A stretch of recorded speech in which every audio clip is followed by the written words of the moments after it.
또 주님께서 그들에게 한 비유로 말씀하시기를 무화과 나무와 모든 나무들을 보라. 그것들이 싹을 내면 너희가 보고 이제 여름이 가까이 온 줄을 너희 자신이 아나니 이와 같이 너희가 이런 일들이 일어나는 것을 보거든 너희는 하나님의 나라가 가까이 온 줄을 알라. 진실로 내가 너희에게 말하노니 모든 것이 성취되기 전까지는 이 세대가 지나가지 아니하리라. 하늘과 땅은 없어지겠으나 내 말들은 없어지지 아니하리라. 너희는 스스로 주의하라.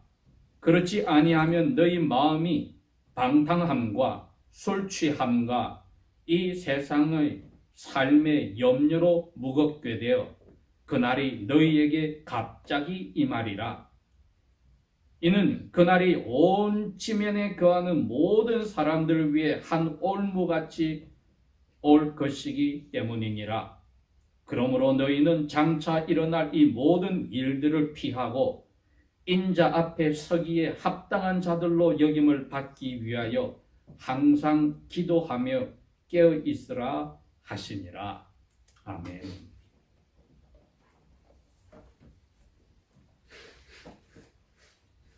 저희들이 읽은 이 누가복음 뒷부분의 말씀은 그 앞부분을 먼저 보면은 예수님께서 지금 예루살렘 성전과 예루살렘 그 성을 보면서 제자들과 따르는 무리들에게 어떤 일들이 벌어날지에 대해서 예언을 하시는 이야기입니다.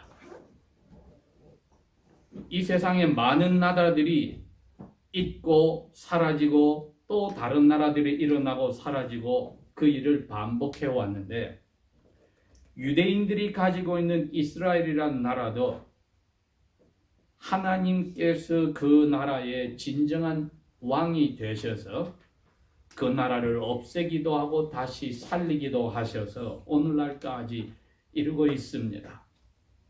예수님 당시에는 이스라엘이 그 당시에 전 세계 문명의 3분의 1을 지배하던 로마 제국의 식민지로 있었습니다. 그래서 유대인들은 구약 성경에서 예언하는 유대인들의 나라가 전 세계에서 최강대국이 되는 그 희망과 소망을 하나님 나라가 세워진다는 기대를 가지고 살았습니다. 그러니 예수님이 오셔서 일반 레바이들이 하지 못하는 죽은 사람까지 살리는 기적을 보이고 구약 성경의 말씀을 풀어서 자기들에게 가르쳐 주실 때에 그 당시에 이스라엘 전체의 대표적인 예루살렘에 있던 두 레바이보다도 심지어 자기들에게 회개하고 세례를 받으라고 한 세례 요한보다도 위대한 점을 나사렛 예수님에게서 찾았습니다. 그러니 이분들이 점점 이 예수님에 대해서 기대가 커져갔습니다. 심지어는 어른 남자 5,000명의 아기들과 여자들을 합하면 10,000명 이상이 되는 무리를 보리떡 5덩어리하고 물고기 2마리로 다 배불리 먹이고 12광주리에 가득히 남게까지 하는 기적을 보였기 때문에 자기들의 왕으로 충분한 자격이 있다고 생각했습니다. 그런데 예수님은 십자가에 달리시기 위하여서 가장 북쪽 갈릴리 북쪽 산에서부터 시작하여 근 4개월에서 6개월의 여행을 통하여 마지막 남쪽 유대 프로빈스에 있는 예루살렘 수도로 내려가시는데 이게 제자들과 따르는 무리들에게는 아주 극적인 장면이었습니다. 드디어 본디오 빌라도가 꽈리를 틀고 있는 예루살렘의 로마 총독 관저를 없애고 1200명 이상의 군인들을 없애서 완전한 하나님의 나라인 예루살렘을 수도로 이스라엘이 전 세계 강대국으로 등극하는구나. 이 기대를 가지고 따라오기 시작하여서 엄청난 많은 무리가 모였습니다. 예수님의 순수한 제자들만 해도 약 500명 정도가 됐다고 성경은 나중에 밝히고 있으니 이건 어마어마한 사건이 벌어졌던 겁니다. 그래서 오늘 이 이야기도 예수님께서 예루살렘 성에 들어가서 사람들이 다 환영하였고 종교 지도자들은 그 환영 때문에 겁을 먹고 두려움에 사로잡혀서 자기들이 가지고 있던 특권이 사라질까 봐 얼마 전에 죽은 사람 나사로를 가까운 동네 베타니에서 살렸던 예수와 나사로까지 죽이기로 작정을 하였습니다. 그러니 일반 유대인들은 예수님을 왕으로 맞이하려 하였고 지금 특권은 로마 제국과 손을 잡고 자기 민족을 누르면서 귀족으로 특권을 가진 특권층은 그것을 잃어버리지 않으려고 예수님을 죽이려고 하는 계획을 짜고 있을 때였습니다. 낮에는 성전뜰에 가서 말씀을 전하고 저녁에는 성 밖으로 내려와서 기드론 시내를 지나서 감람산에 가서 제자들과 함께 저녁을 지냈습니다. 오늘 이야기도 바로 마지막 그 주일부터 금요일 오전 목요일까지에 일어난 이야기 중에 하나입니다. 그런데 예수님은 자기가 아침부터 가서 사람들에게 말씀을 선포하는 성전을 보면서 제자들에게 그럽니다. 이 세대, 너희들이 살고 있는 나와 함께 사는 이 이스라엘 사람들의 일반 주민들이 또 그 지도자들이 얼마나 악한지 내가 이야기하겠다. 심판날에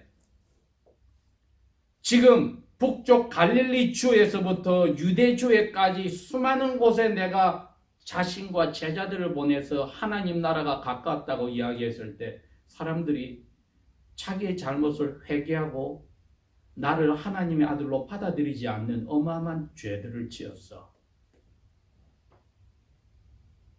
이러한 죄는 소돔 고모라 사람들보다도 더 무서운 죄고 니느웨 성보다도 더 무서운 죄고 이방인들이 야훼를 섬기지 않고 살고 있던 그 무지막지한 죄보다 더 무서운 죄이기 때문에 이 세상에서 아담부터 앞으로 올 세대 모든 세대 중에 지금 나와 같이 살고 있는 사람들이 가장 악한 세대다. 어마어마한 폭언을 하신 겁니다.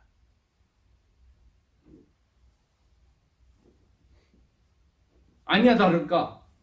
금요일 아침 9시에 십자가에 달리기 위해서 언덕을 올라가시는데 많은 사람들이 예수님 뒤를 따라갔습니다. 예수님 때문에 슬피 우는 여자들도 따라갔습니다. 누가복음 23장에 가면 28절에 예수님이 그들을 돌이켜보면서 이렇게 이야기합니다. 예루살렘의 딸들아, 지금 십자가 지려고 올라가는 나를 위해 울지 말고 너희와 너희 아들, 딸들을 위해서 울어라.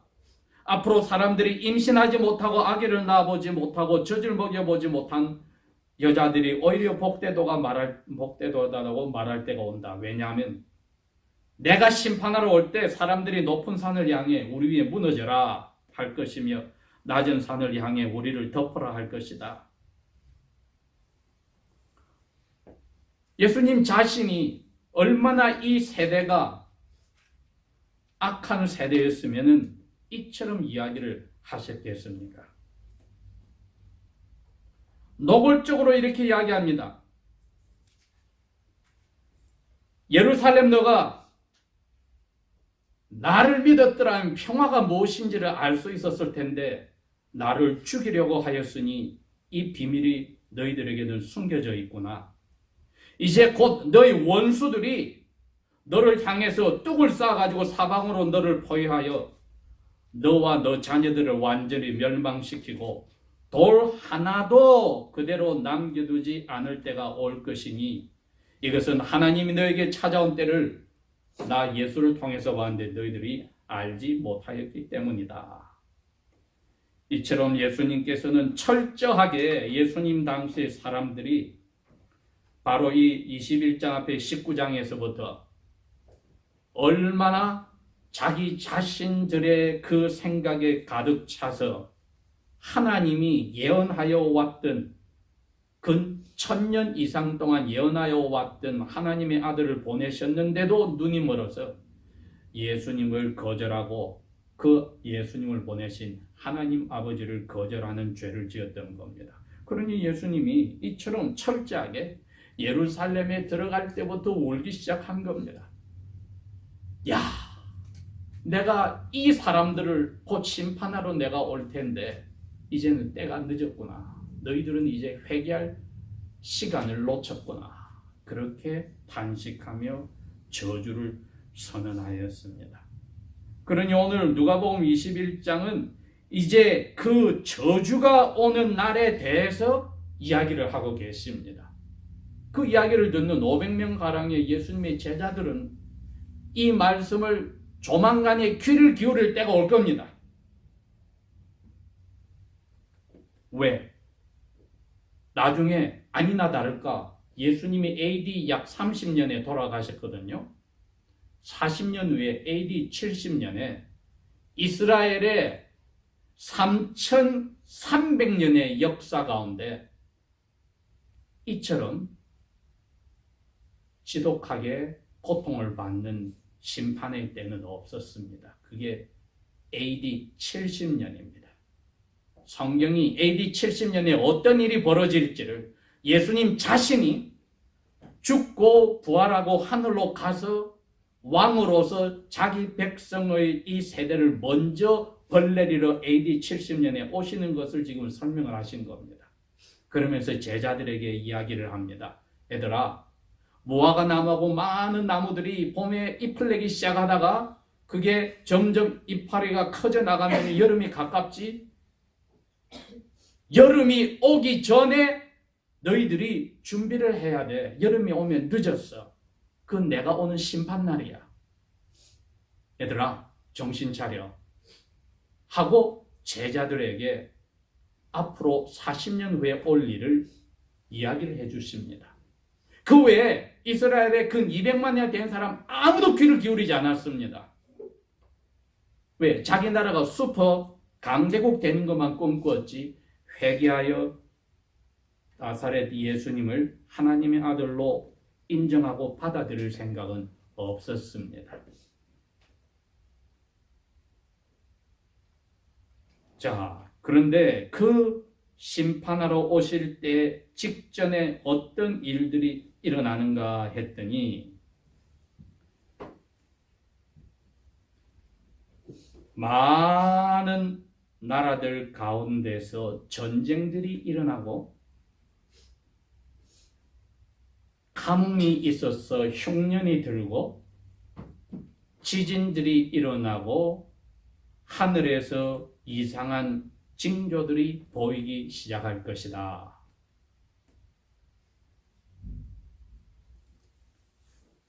바다가 파도가 울부짖는 일도 있게 될 것이다. 이게 오늘 아침에 쓰나미가 되는 거죠.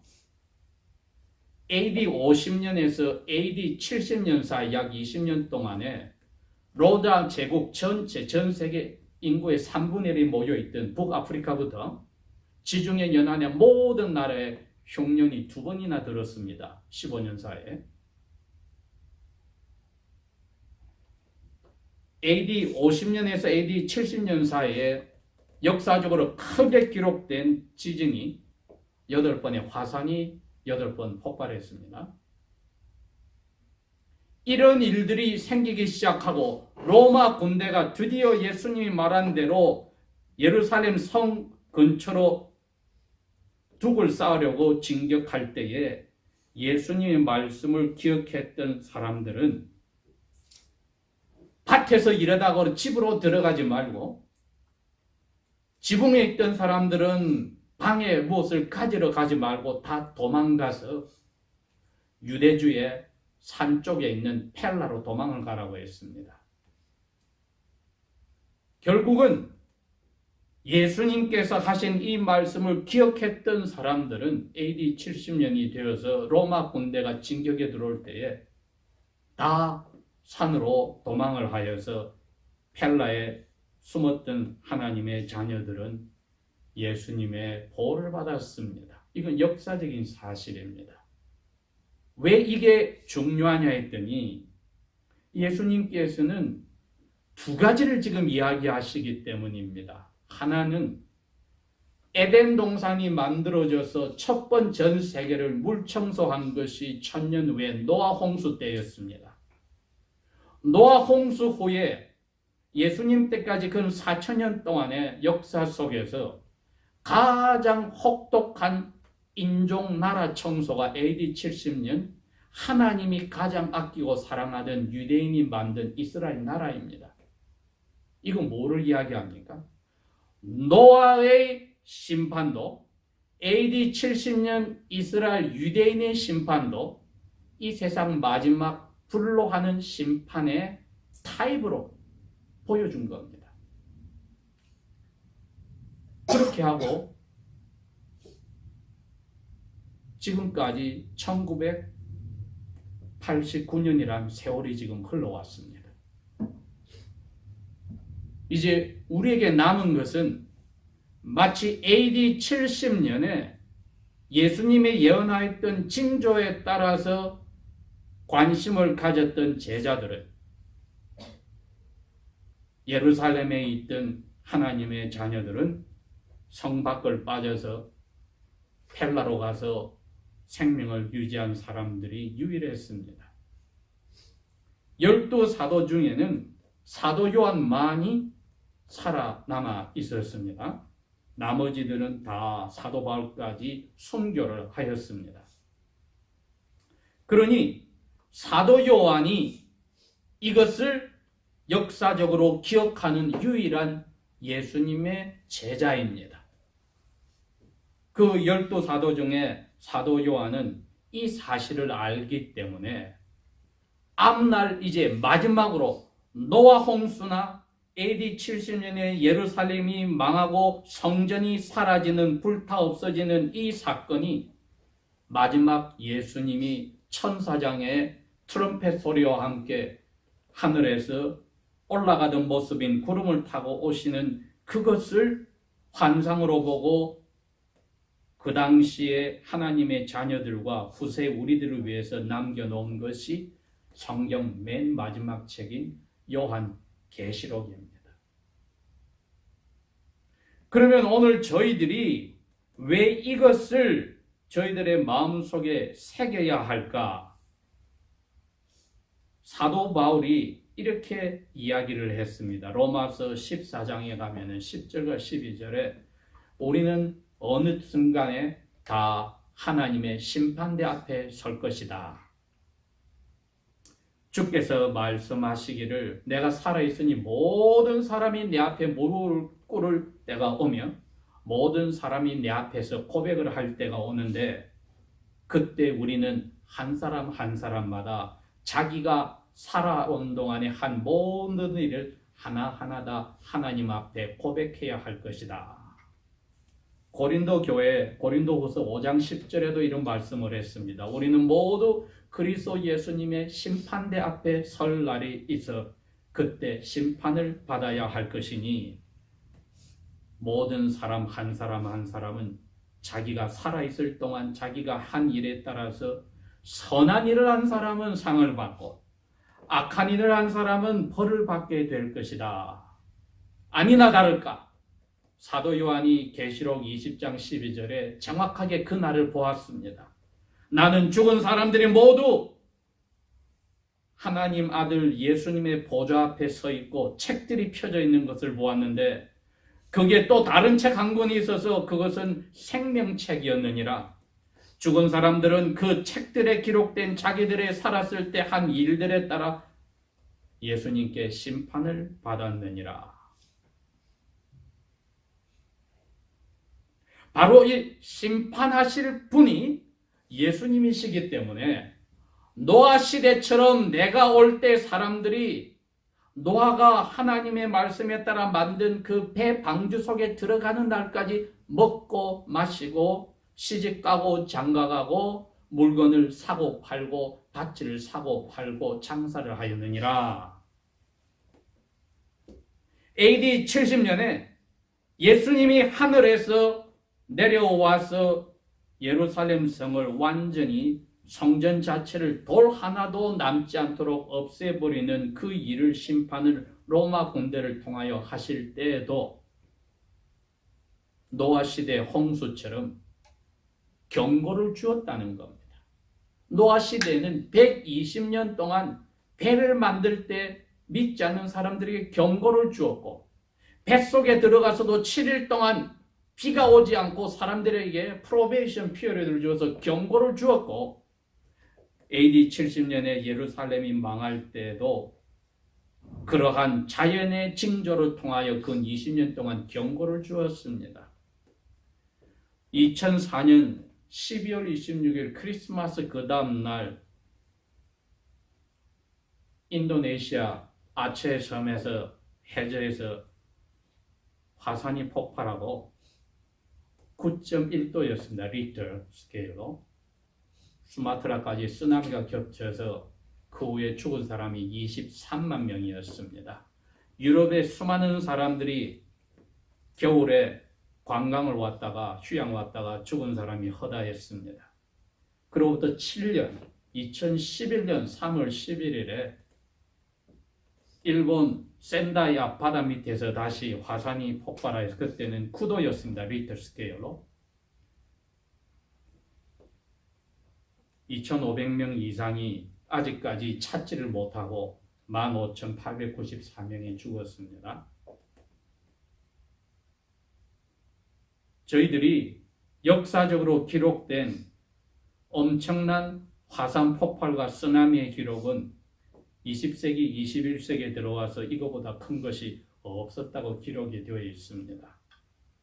이렇게 생각하면은 어쩌면은 저희들이 지금 무화과와 모든 나무들이 잎을 점점 크게 만들어서 여름이 가까운 때 살고 있는지도 모릅니다. 예루살렘까지 이제 이스라엘의 수도로 올해 5월 14일에 지명이 되고 미 대사관이 만들어지면서 이스라엘의 헌법이 정식으로 모든 유대인들은 이스라엘로 돌아와 살 특권과 시민권을 가질 자격이 있다고 공포함으로써 이제 유대인들에게도 대대적으로 기독교로 개종할 수 있는 바탕이 처음으로 전 세계에 흩어진 유대인보다 팔레스틴에 사는 유대인의 숫자가 많은 현상이 벌어졌습니다. 그리고 팔레스타인에 처음으로 유대인들만의 그리스도교를 믿는 사람들의 숫자가 3만 명을 돌파했습니다. 이게 무슨 이야기입니까? 사도 바울이 이야기했습니다. 이방인의 때가 다 참은 이제 유대인들이 마지막으로 개종하는 사건이 벌어지게 될 텐데 그때가 되면 인자가 올 것이다. 예수님이 이야기를 하셨습니다. 그러니 그때가 지금 차온다는 것을 생각할 때에 오늘 본문 말씀의 36절은 예수님은 이렇게 이야기합니다. 너희는 장차 일어날 이 모든 징조들을 피하고 내 앞에 심판대 앞에 서기에 합당한 사람으로 여김을 받기 위해서 할 것이 있다. 기도해라. 이렇게 이야기를 했습니다. 왜 기도해야 됩니까? 깨어있기 위해서 기도를 하라고 하셨습니다. 왜? 그러한 징조를 AD 70년에 로마 군대가 쳐들어오기 전에 그러한 일어난 징조를 보고 피한 사람들은 예수님의 제자들 가운데 살아났듯이 그것을 기념하여 아이오와주의 드모인 바로 밑에 그리스도인들이 모여 사는 마을 이름이 펠라가 있습니다. 그걸 본받아서 기념해서 오늘날 예수님께서 1989년 전에 하신 말씀이 우리에게 다가옵니다. 34절에 너희는 스스로 주의하라. 그렇지 아니하면 너희 마음이 방탕함과 술 취함과 이 세상의 삶의 염려로 무겁게 되어 그날이 너희에게 갑자기 오는데 덫에 걸려서 피할 길이 없을 거다. 피할 길은 기도하여서 깨어 있어야 된다고 방법을, 왜? 심판하러 오시는 분이 자신이기 때문에 제자들에게 거기서 벗어나는 길을 가르쳐 주신 것입니다. 기도로서 깨어 있어라. 왜 기도를 해야 하느냐? 기도할 때 힘을 달라고 기도를 해야 한다. 그렇게 했습니다. 내 앞에, 심판대 앞에 당당하게 서기 위한 힘을 얻기 위해서 기도해라. 그러면은 이 모든 일들이 일어날 때에 헬라로 피한 사람들처럼, 방주로 들어간 노아와 그의 가족들처럼 너희들이 다가온 그 일을 피할 수 있어. 덫에 걸려서 사나 바위야 나를 가려라 하는 부르짖음 속에 안 들어가게 될 수가 있어. 사람이 이 육체를 보존하기 위해서 숨을 들이쉬어야 되고 뱉어야 합니다. 이거 한 15분 동안 안 하고 견디고 죽지 않을 사람이 있습니까? 없지요.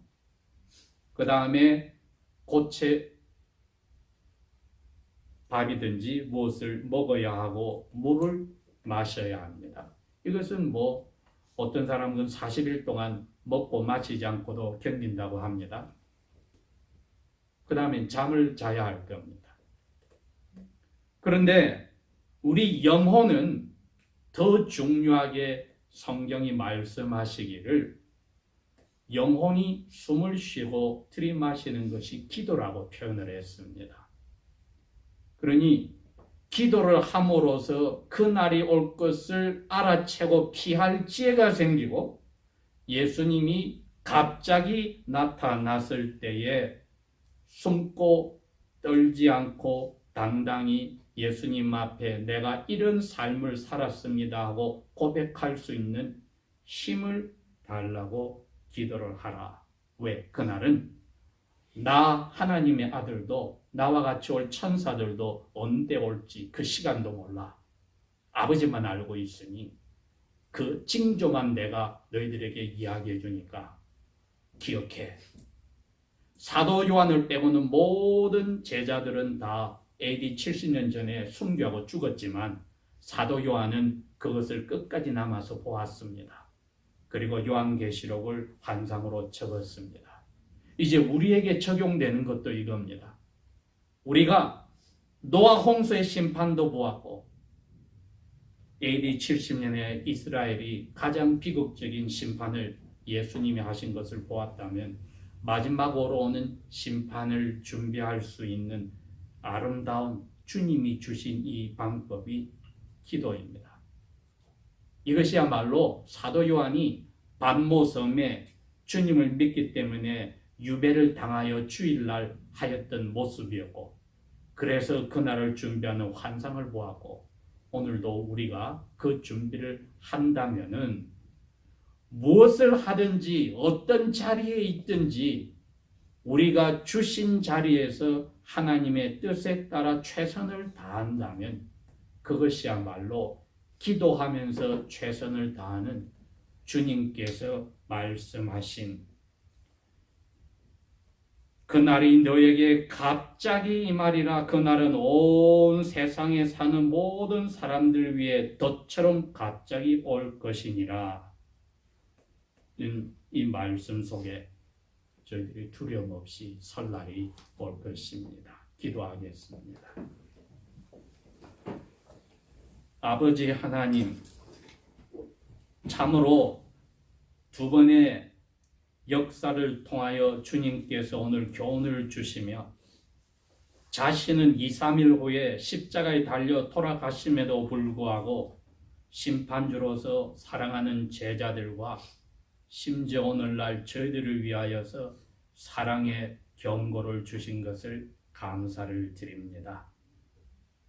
우리의 삶 속에 우리의 영혼이 이날을 준비하며 기도하는 삶이 날마다 항상 있게 도와주십시오. 저희들의 선한 삶이 심판날에 상을 받을 수 있는 당당함으로 나아가도록 성령이여 함께하여 주십시오. 예수님 이름으로 감사 기도합니다. 아멘.